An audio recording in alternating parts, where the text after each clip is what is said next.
Class 10th students. तो आज हम फिर से आपके सामने मोस्ट इम्पोर्टेंट क्वेश्चन लेकर प्रस्तुत हुए हैं। तो आज का ये प्रस्तुतिकरण है क्लास 10th हिंदी कोर्स आ के स्टूडेंट्स के लिए, यानी कि इनकी बुक है क्षितिज भाग 2, जिसके काव्य खंड का यानी कि गद्य खंड का हमारा सेकेंड लास्ट अध्याय है। इसके बाद संस्कृति है और हमारा गद्य खंड खत्म हो जाएगा। तो एक तरीके से कि हमारे बुक का यानी गद्य खंड का 5वां अध्याय है। कौन सा है? नौबत खाने में इबादत। ये यतीन्द्र मिश्र द्वारा लिखित है और इसमें हमने उस्ताद बिस्मिल्लाह अली खां के बारे में, शहनाई के बारे में बहुत कुछ जाना और समझा, पूरा चैप्टर पढ़ा। अब इसी पर आधारित हमारे पास कुछ प्रश्न भी एकत्र हो गए हैं, क्योंकि जो हमने पुस्तक में किए तो वो तो बहुत थे, लेकिन ऐसा हमें लगा कि बहुत सारे ऐसे क्वेश्चन थे जो इनसे संबंधित और भी बन सकते हैं। तो वही कुछ क्वेश्चन खोज के लेकर आई हूँ जो पिछले कुछ सालों में पूछे भी गए हैं। तो इनको मैं लेकर आई हूँ अति महत्वपूर्ण प्रश्न के रूप में, यानी कि मोस्ट इम्पॉर्टेंट क्वेश्चंस के वे में। इनको देखते हैं, जानते हैं और समझते हैं। पहला प्रश्न है, बिस्मिल्लाह खां काशी क्यों नहीं छोड़ना चाहते थे? कोई 2 कारण लिखिए। वो क्यों काशी से अलग नहीं होना चाहते थे? बिस्मिल्लाह खां काशी इसलिए नहीं छोड़ना चाहते थे क्योंकि वे गंगा मैया से अपना अटूट संबंध मानते थे और कहते थे कि उनके खानदान की कई पुश्तों ने यहाँ शहनाई बजाई है। पहला कारण तो ये था। दूसरा कारण क्या था? जहां से अदब हासिल हुआ, जिस जमीन से उन्हें ये हुनर दिया, उस जन्नत को छोड़कर जीते जी जाना संभव नहीं। यानी कि उन्हें जिस जमीन ने इतना प्रसिद्ध किया, ये हुनर दिया शहनाई बजाने का, वो उस जमीन को छोड़कर नहीं जाना चाहते। तो ये 2 कारण थे जिस कारण से वो काशी को नहीं छोड़ना चाहते थे। नेक्स्ट क्वेश्चन है, बिस्मिल्लाह खां के व्यक्तित्व की कौन कौन सी विशेषताओं ने आपको प्रभावित किया है? आप इनमें से किन विशेषताओं को अपनाना चाहेंगे? कारण सहित 2 उदाहरणों का उल्लेख कीजिए। उनके अंदर ऐसी बहुत सारी चीजें थी जिन्हें हमें वाकई में अपनाना चाहिए, लेकिन आपको सिर्फ 2 कारण बताने हैं, ठीक है? बिस्मिल्लाह खां असाधारण प्रतिभा के धनी थे। उनकी सादगी, मेहनत, लगन, शहनाई के प्रति साधना, मातृभूमि से प्रेम, सभी धर्मों के प्रति सम्मान भाव, खुदा के प्रति आस्था, सरलता, अपने संगीतकारों के प्रति आदर, विनम्रता और सांप्रदायिक सौहार्द की भावना ने हमें ही नहीं सभी के दिलों को छू लिया है। हम भी उनके असंख्य गुणों में से कुछ को अवश्य अपनाना चाहेंगे। इतने सारे गुण हैं तो कुछ हम जरूर अपनाना चाहेंगे। वो कौन से गुण हैं? पहला है सांप्रदायिक सौहार्द की भावना, ताकि इसे अपनाकर हम विभिन्न धर्म में एकता और भाईचारे का विकास कर सके, जो आज की महत्वपूर्ण आवश्यकता है। आज हम लोग जो है वो धर्म के नाम पर इतना लड़ रहे हैं, सब कुछ कर रहे हैं, तो बहुत ज़रूरी है कि हमारे अंदर वो सारी चीज़ें हों जो बिस्मिल्लाह खां के अंदर भी थी। दूसरा है, हम उनकी सादगी और निराभिमान की भावना को अपनाना चाहेंगे। भारत रत्न प्राप्त विश्व प्रसिद्ध शहनाई वादक, लेकिन अभिमान लेश मात्र का नहीं, उसे भी हम अपनाना चाहेंगे। इतने प्रसिद्ध व भारत रत्न की सर्वोच्च उपाधि पाकर भी वे सादगी के साथ रहते थे। हमें भी इसे अपनाकर अपने कार्यों को देश के प्रति समर्पित कर सादगी पूर्ण जीवन शैली को ही प्राथमिकता देनी चाहिए। तो ये कुछ 2 महत्वपूर्ण चीजें हैं जिन्हें हम अपनाना चाहेंगे। वैसे तो उनके अंदर विशेषताओं की पूरी खान थी। अगला प्रश्न है, बिस्मिल्लाह खां जीवन भर ईश्वर से क्या मांगते रहे और क्यों? इससे उनकी किस विशेषता का पता चलता है? तो वो जीवन भर क्या मांगते रहे ईश्वर से? सच्चा सुर। सच्चे सुर के मालिक थे, लेकिन उन्हें अभी भी लगता था कि हम इससे भी सच्चा सुर पा सकते हैं, तो उन्हें वो ताउम्र मांगते रहे। बिस्मिल्लाह खां जीवन भर ईश्वर से यही मांगते रहे कि खुदा उन्हें एक अच्छा सुर दे, ऐसा सुर जिसमें इतना असर हो कि आंखों से सच्चे मोती जैसे आंसू निकल आए।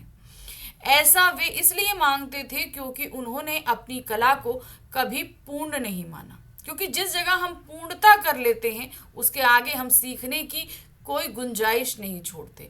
हम अभी हमेशा वो लाइफ लर्निंग पोजीशन में रहें तो हम बहुत कुछ सीख सकते हैं। जिस समय हम ये सोचेंगे कि हमें सब कुछ आ गया, हम उसी जगह सब कुछ सीखना बंद कर देते हैं। बिस्मिल्लाह खां के अंदर यही एक चीज़ थी। निरंतर बेहतर होने की साधना में लगे रहे।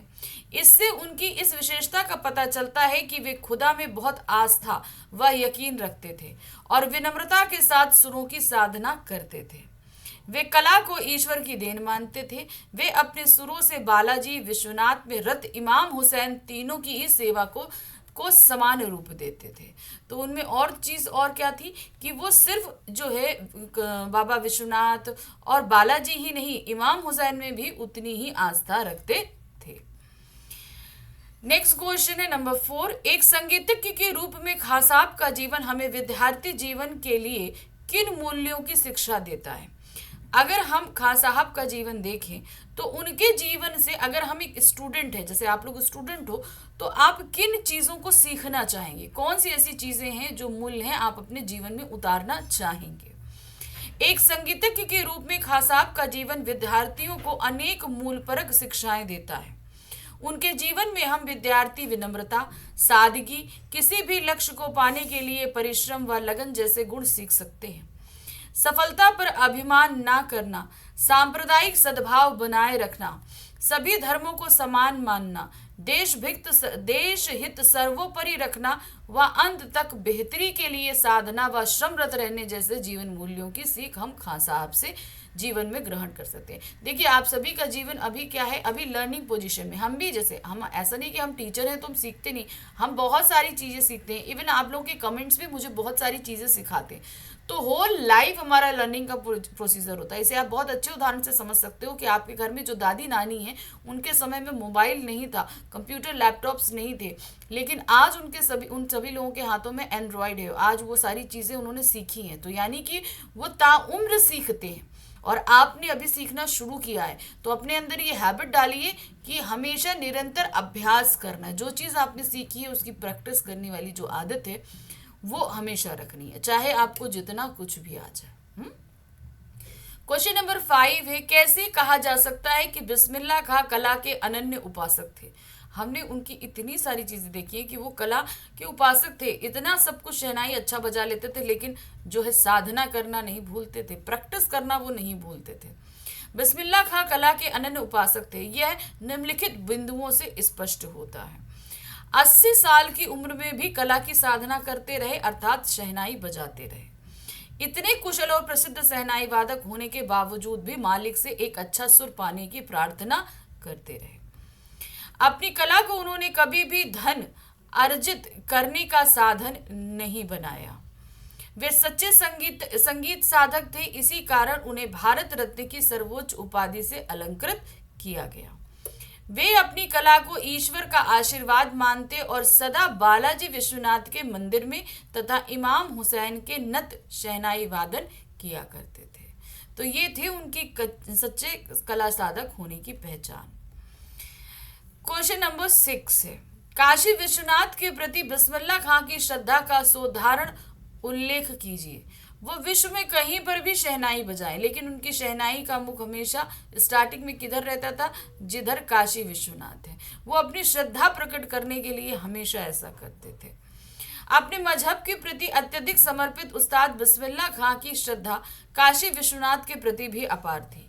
वे नित्य प्रति विश्वनाथ बालाजी ही मंदिर में आरती के समय शहनाई बजाते थे। बाबा विश्वनाथ व बिस्मिल्लाह खां एक दूसरे के पूरक थे। काशी गंगा व बाबा विश्वनाथ से बिस्मिल्लाह खां को अलग करके नहीं देखा जा सकता। वे जब भी काशी से बाहर रहते तब विश्वनाथ व बालाजी मंदिर की तरफ मुंह करके ही बैठते थे और अपनी शहनाई का प्याला घुमा दिया करते थे। शहनाई का प्याला अर्थात शहनाई का मुख उस तरफ कर दिया करते थे जिन दिशाओं में ये मंदिर होते हैं। सुर साध कर अपनी श्रद्धा प्रकट करते और भीतर की आस्था रीढ़ के माध्यम से बजनी शुरू हो जाती। तो उनकी जो आस्था थी इनके प्रति, वो रीढ़ अर्थात शहनाई के माध्यम से बजनी शुरू होती थी। प्रश्न संख्या 7 है, बिस्मिल्लाह खां के व्यक्तित्व की ऐसी 2 विशेषताओं का उल्लेख कीजिए जिन्होंने आपको सर्वाधिक प्रभावित किया है, जो आपको बहुत अच्छी लगी है। बिस्मिल्लाह खां वैसे तो अनेक विशेषताओं के धनी थे, उनकी निम्नलिखित विशेषताओं ने हमें बेहद प्रभावित किया है।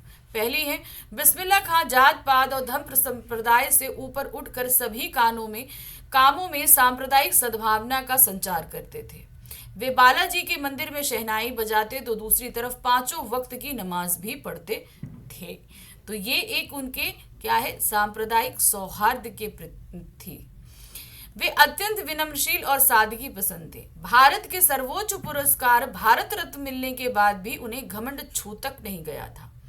वे सीधा सादा जीवन जीकर सादगी से रहते। वे सदा सादा जीवन उच्च विचार की भावना से प्रेरित थे। अगला प्रश्न देखिए, बिस्मिल्लाह खां ने आपस में भाईचारे के साथ रहने की प्रेरणा देशवासियों को किस प्रकार दी?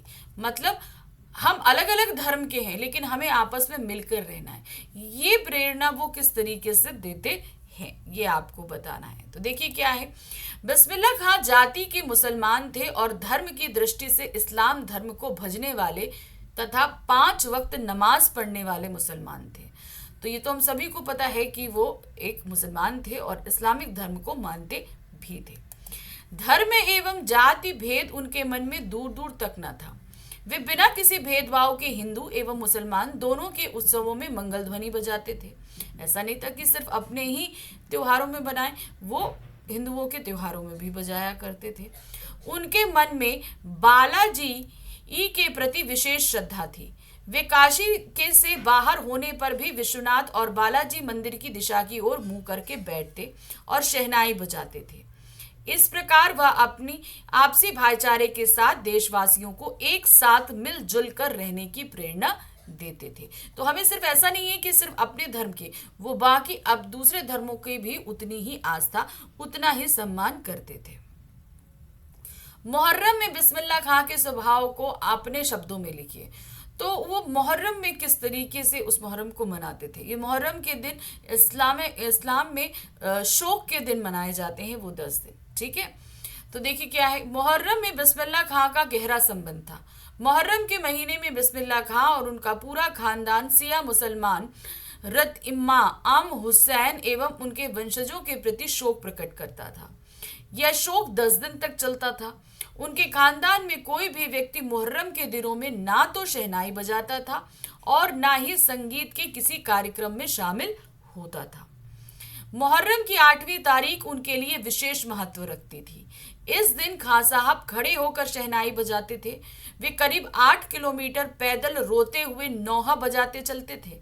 इस दिन कोई राग नहीं बजाया जाता था, किसी तरह का राग, मतलब जो हमें मन को प्रसन्न करे वो नहीं बजाते। हम शोक यानी नौहा का मतलब वो शोक संगीत बजाया करते थे। नौबत खाने इबादत शीर्षक का आश्रय स्पष्ट कीजिए। तो इसके लिए सबसे पहले आपको बताना पड़ेगा कि नौबत खाने का तात्पर्य क्या होता है, तभी हम बता पाएंगे कि इस पूरे अध्याय का नाम नौबत खाने में इबादत क्यों रखा गया। इस शीर्षक का हमें मतलब बताना है, क्यों इस पाठ के लिए लिया गया है। नौबत खाने का अर्थ है प्रवेश द्वार के ऊपर मंगल ध्वनि बजाने का स्थान, और इबादत का अर्थ है उपासना। ठीक है, नौबत खाने इबादत का मतलब समझ के। काशी के पंचगंगा घाट स्थित बालाजी के मंदिर की ड्योढ़ी थी, यानी कि उनका द्वार। ड्योढ़ी के नौबत खाने में बिस्मिल्लाह खां बचपन से शहनाई बजाया करते थे। उनके हर दिन की शुरुआत इस ड्योढ़ी से हुआ करती थी। उनके अब्बाजान भी इसी ड्योढ़ी पर शहनाई बजाते थे। नौबत खाने में इबादत उनके जीवन का महत्वपूर्ण अंग है। शहनाई का रियाज और सच्चे सुर की पकड़ का अभ्यास यहीं से शुरू हुआ। उनकी यह इबादत केवल शहनाई बजाने तक सीमित नहीं थी, अपितु उनकी धार्मिक उदारता को भी प्रकट करती थी। तो धर्म के प्रति जो उनकी आस्था थी वो ये भी बताती थी कि वो सिर्फ अपने धर्म को नहीं मान रहे, वो हिंदू धर्म में भी उसी तरीके से आस्था रखते हैं। 5 वक्त की नमाज पढ़ने वाले बिस्मिल्लाह खां की बालाजी विश्वनाथ एवं संकट मोचन पर गहरी आस्था थी। इस प्रकार नौबत खाने में इबादत शीर्षक बिस्मिल्लाह की शहनाई वादन कला और उनकी गहरी आस्था को प्रकट करता है। तो इसीलिए यहाँ पर इस पूरे अध्याय का नाम रखा गया है नौबत खाने में इबादत। नेक्स्ट क्वेश्चन है, नौबत खाने में इबादत पाठ के आधार पर उस्ताद बिस्मिल्लाह खां का प्रारंभिक परिचय देते हुए बताइए कि उनमें संगीत के प्रति आसक्ति किनके गायन और संगीत को सुनकर हुई। तो मतलब जब वो संगीत वादन सीख रहे थे तब उनका मन किस तरीके से संगीत के प्रति इतना खिंचा, आपको ये बताना। प्रारंभिक जीवन यानी कि एकदम स्टार्ट में जब उन्होंने शहनाई बजाना शुरू किया था तब की बात। उस्ताद बिस्मिल्लाह खां सुप्रसिद्ध शहनाई वादक थे। संगीत में उनकी गहरी आस्था थी। उनका जन्म डुमराव गांव बिहार में हुआ था। वे बचपन में अपने नाना के घर काशी आ गए। उनके दोनों मामा सादिक हुसैन और अली बख्श देश के जाने माने शहनाई वादक थे, परंतु संगीत के प्रति उनकी आसक्ति जगाई थी दो बहनों रसूलन बाई और बतूलन बाई के गायन ने। बचपन में बिसलना खां को नौबत खाने रियाज के लिए जाना पड़ता था, मतलब वो कहाँ जाते थे, नौबत खाने, बालाजी मंदिर पे। वही रास्ते में उन दोनों बहनों के यहाँ से होकर जाता था। वो रास्ता कहाँ जाता था, इन दोनों बहनों के घर के हो से। रास्ते में ही कितनी तरह के बोल बनाव, कभी ठुमरी कभी ठप्पे दादरा आदि सुन सुनकर उन्हें भी संगीत के प्रति आसक्ति जागृत हो गई। तो इन दो बहनों के गायन के प्रति वे इतना ज्यादा मोहित थे कि उनका भी इंटरेस्ट गायन में इन दोनों बहनों की वजह से होने लगा था। तो ये रहे हमारे इस अध्याय के सभी प्रश्न। सभी अच्छे से समझ में आएंगे, उम्मीद मैं यही करती हूँ। तो अभी हमारे इस पुस्तक का आखिरी अध्याय बाकी है। वो अध्याय हमारा क्या है, संस्कृति। तो उसे भी हम जल्दी लेकर आपके सामने उपस्थित हो रहे हैं। ध्यान से उसको भी देखिएगा, क्योंकि ये क्वेश्चंस आपके लिए बहुत इंपॉर्टेंट है। समझिए, देखिए और इसी तरीके से आंसर फॉर्म करने की कोशिश करिए, क्योंकि क्वेश्चन कहीं से भी आए, आंसर बनाने की कला अगर आप सीख गए तो आप कहीं। अब बहुत सारे मेरे पास मैसेजेस आते हैं कि मैम इसकी कोई ट्रिक बता दीजिए। आंसर बनाने के लिए आपको आंसर्स अच्छे पढ़ने पड़ेंगे, ठीक है। तो इसी तरीके से प्रैक्टिस करते रहिए। मिलती हूँ आगे अपने next video. Thank you for watching, bye bye.